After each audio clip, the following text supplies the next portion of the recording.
in commemorating this very important day. Unfortunately, as you all know, circumstances today, there are roadblocks all over town, which has made it difficult for people to move to Kamukunji. In the circumstances, I've decided therefore to talk to the media here at Serena. Some of you may not know fully the history of Saba Saba. As you know that Kenya attained independence in 1963, and at that time it was a multi-party system. We had three political parties: KANU, KADU, and then APP.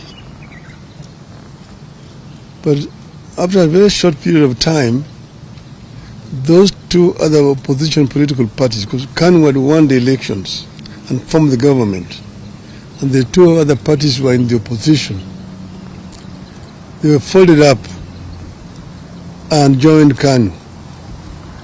And KANU remained the only political party. However, in 1966, an opposition party was formed called the Kenya People's Union. This party survived for 3 years and it was banned by the government in 1969. And the leadership of the party were arrested and taken to political detention. From that time onwards, Kenya remained a de facto single party dictatorship from 1969 to 1982. 1982, when some of us wanted to form a political party,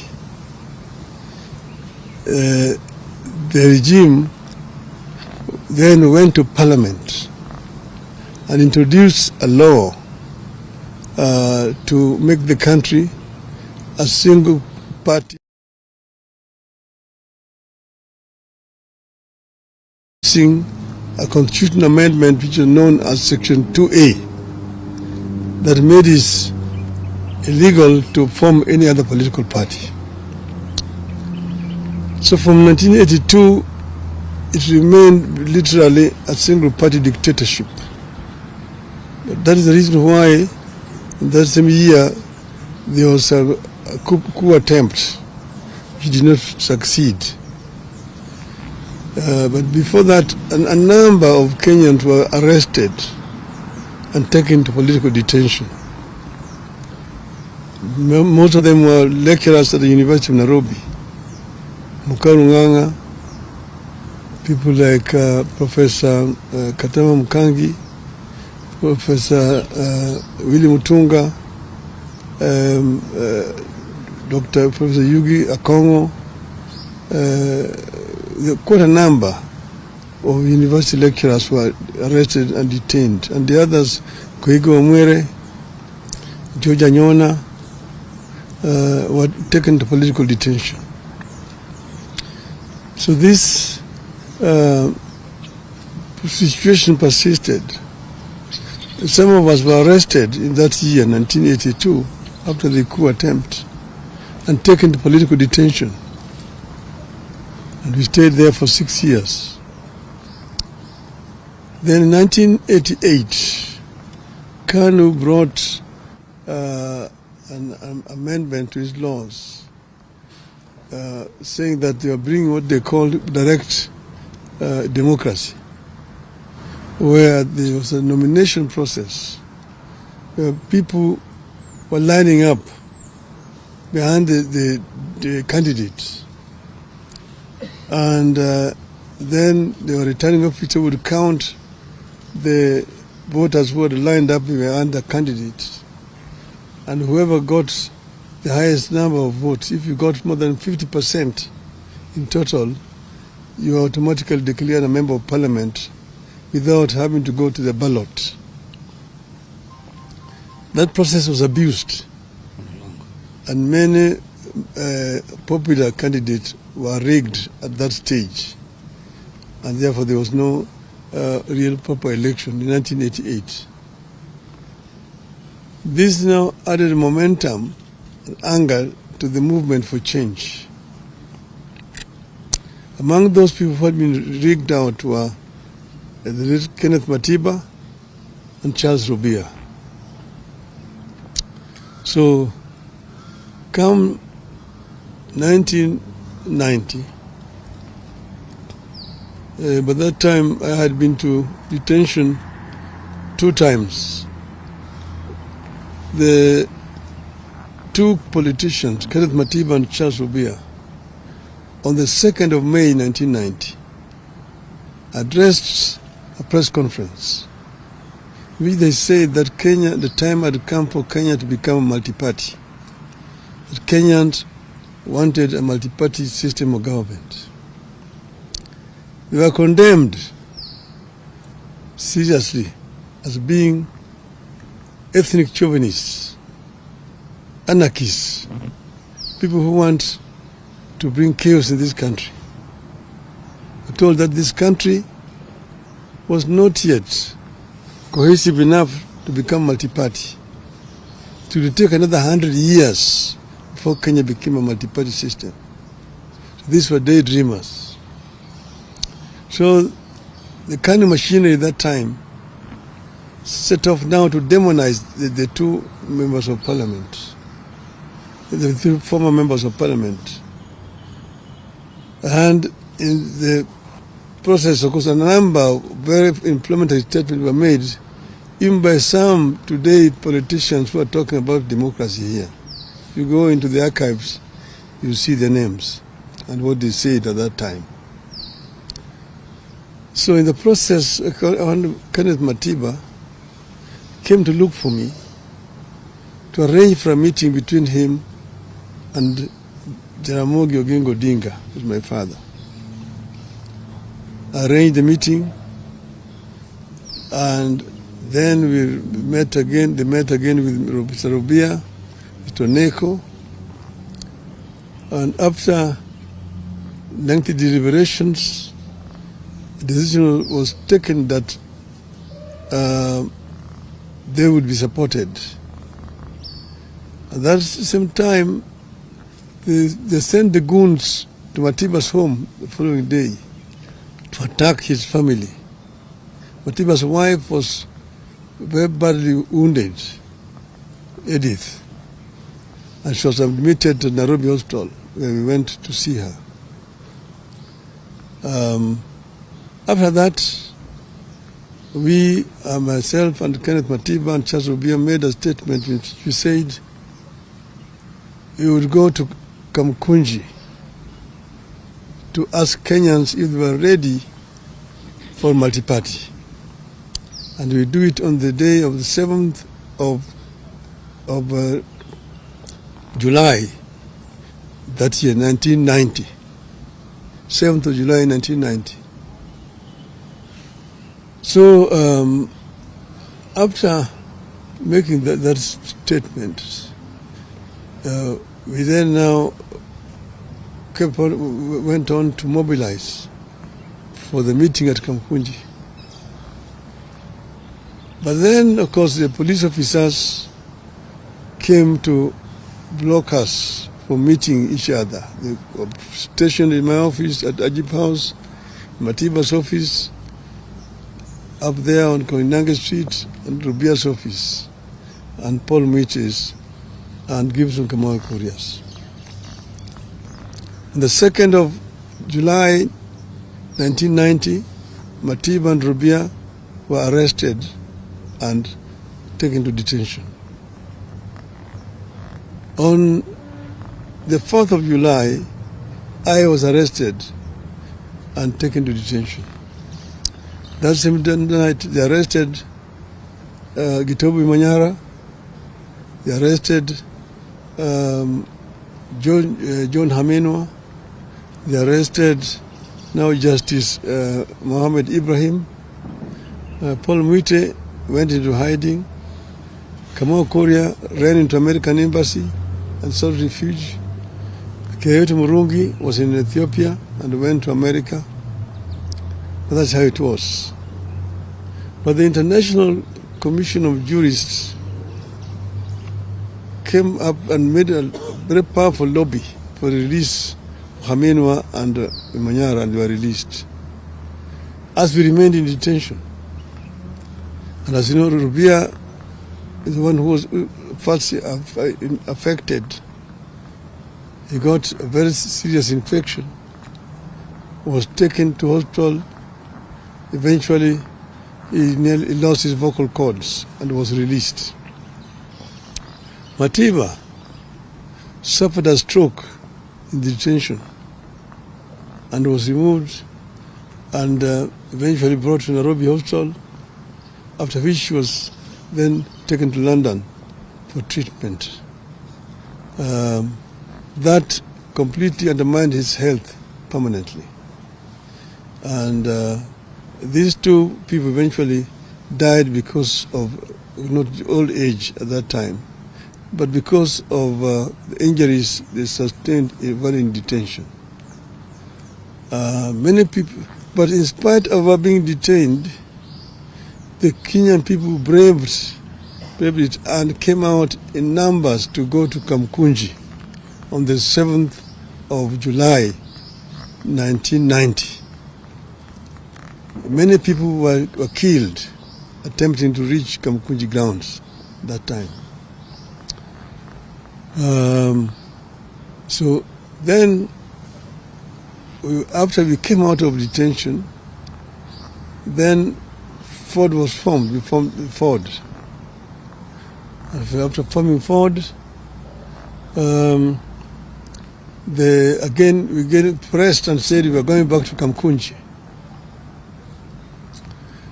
Eventually, when I was targeted again, I was moved away from here and taken into exile.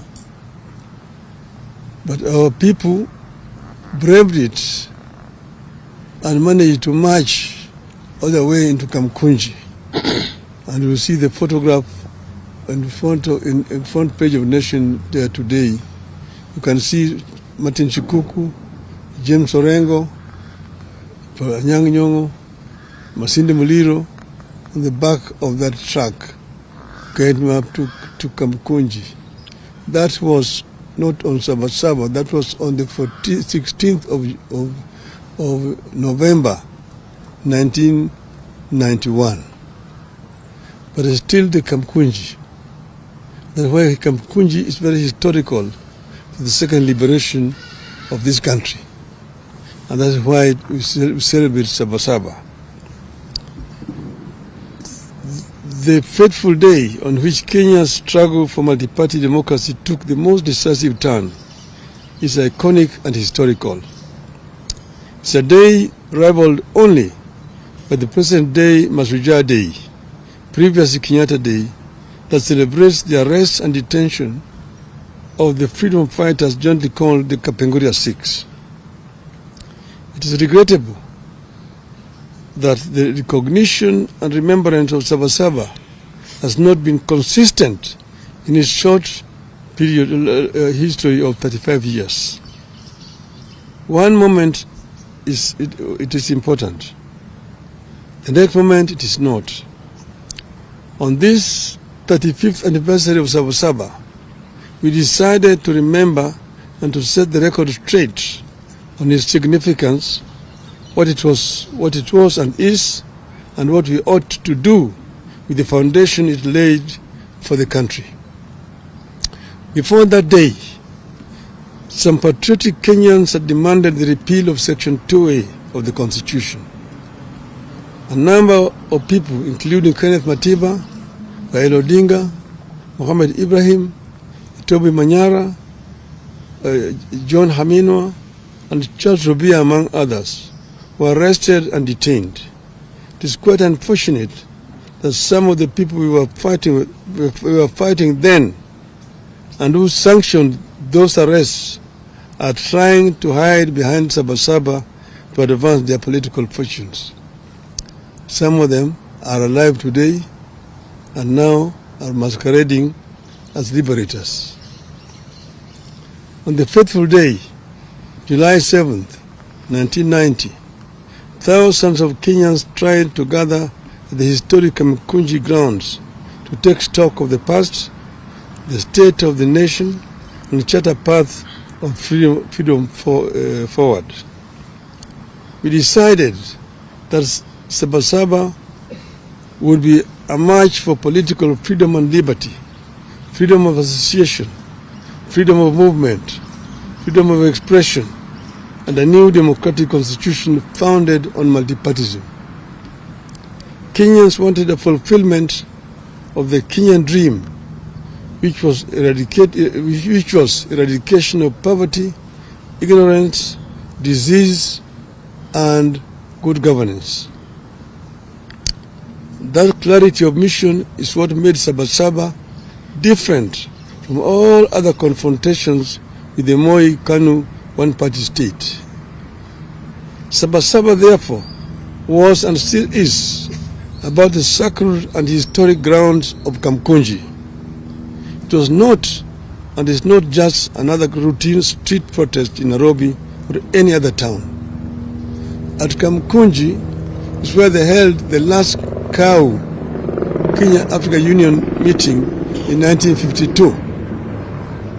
It is where KANU's first rally was also held. It was also where the first Ford meeting was held after registration.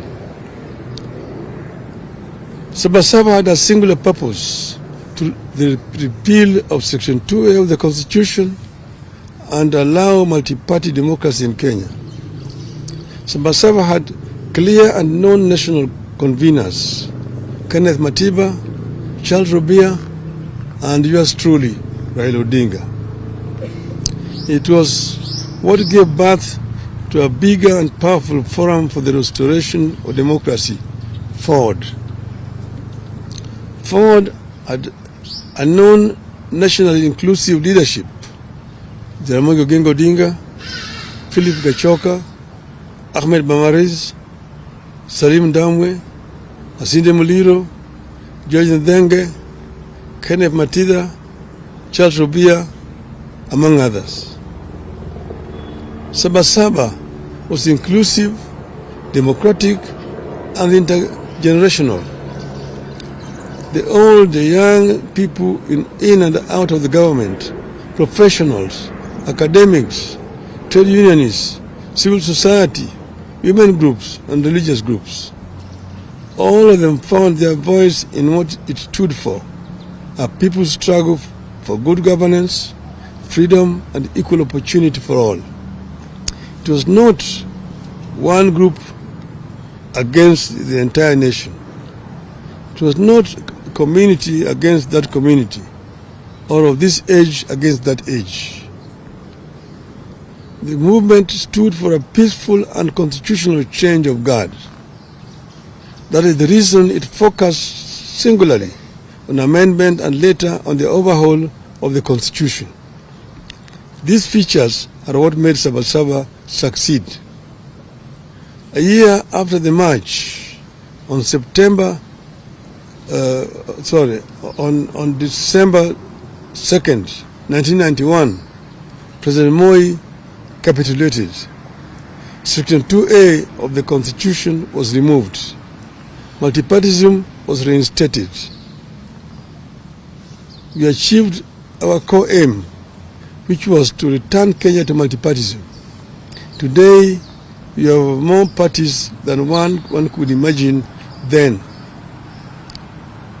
That single amendment paved the way for the complete overhaul of the Constitution and the birth in 2010 of a new Constitution that came with provisions for fundamental freedoms and liberties that our citizens enjoy today.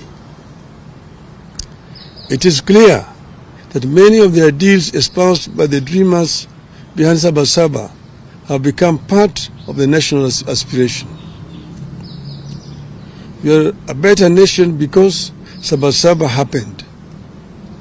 We have a duty and a responsibility to honor the men and women who dared to dream and to turn out at a time of great peril to themselves and their families.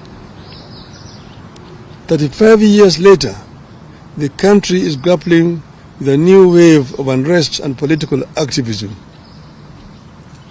The question we have to ask ourselves is, where do we go from here? Do we embrace chaos or a coming together of minds and country? As a living architect of the events leading to the Saba Saba, I choose a coming together of minds and country in the interest of the country. I long fought for its progress, stability, and prosperity. The most important struggle taking shape in our country today is the struggle for good governance, economic opportunity, and equality.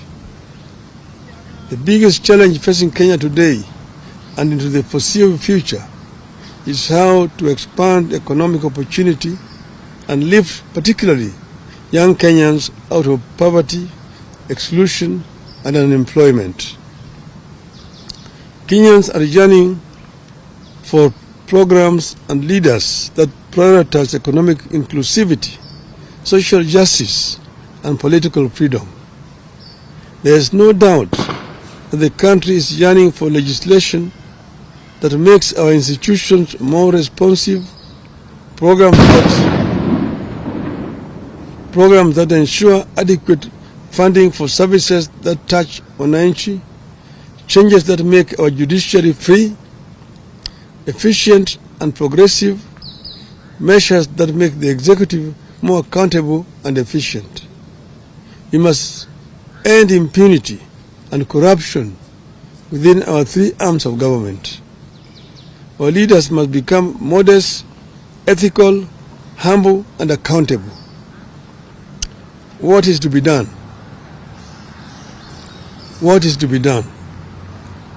I propose an inclusive, intergenerational, national conclave to hear our people across all divides and come up with irreducible reforms and changes necessary to take the country forward.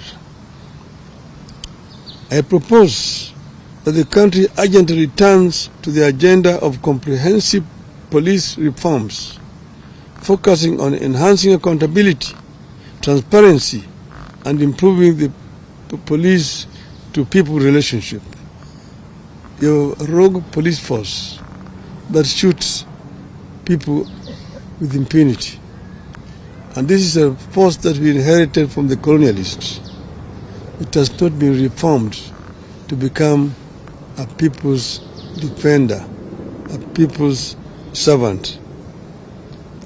I propose that the conclave I envisage comes up with better and sustainable ways for addressing transparency, accountability, and impunity, especially with regard to corruption, and ensuring that leaders are held accountable for their actions.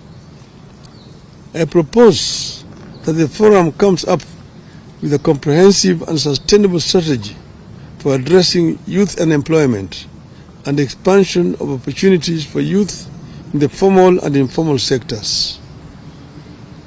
Such a national conclave must have clear terms of reference and be populated and helmed by the most serious and sober minds in our nation. The proceeds of the national dialogue be subjected to a referendum. I rest my case. Thank you. Long live Kenya. Do you have any questions or just maybe one or two? Say your name and the video. Thank you. My name is Duncan Member. I work with the NCT. You have touched on issues of urgently looking at police reforms because they have gone back to the old days. Now, what do you say of the interior CS issued shoot to kill order about 2 weeks ago, a day after the June 25th protests? And secondly, you have said that where do we go from here? You have a close arrangement or working formula with the current president. What have you advised him? Because the country appears to be teetering towards its on the brink of precipice, so to speak. So what have you said? What have you advised the president? Because it appears the country is being turned into a police state, or what you can say it is teetering towards a failed state. We talked for a long time about police reforms. Not just this time, not with regard to this regime. In the regime before it, even one before that other regime. I've said that, we inherited a colonial police force. And as you know, the colonial system, colonialism, was meant to rule the natives. It was not a people-friendly government. So what should have happened was to democratize this police force, reform it so that it becomes a service, not a force. It is not enough to just change the words. That is from a force to a service. You must take measures to ensure that it's really a service, not a force. And this has not happened in our country. I've given examples of where it has happened.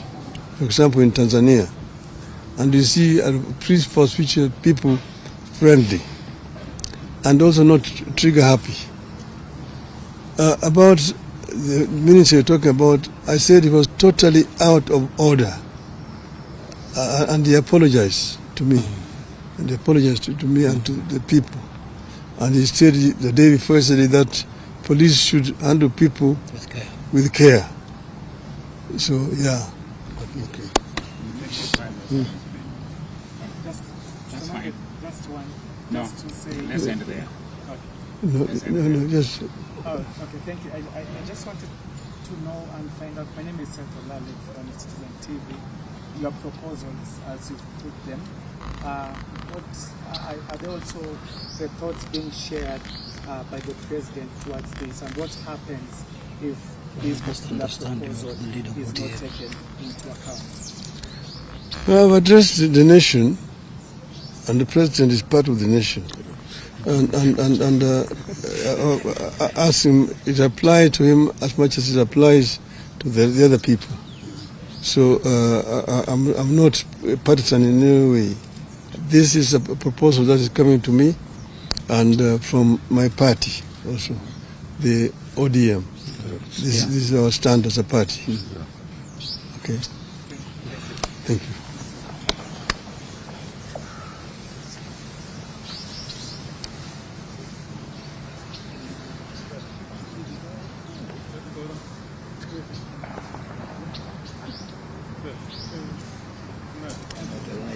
Good.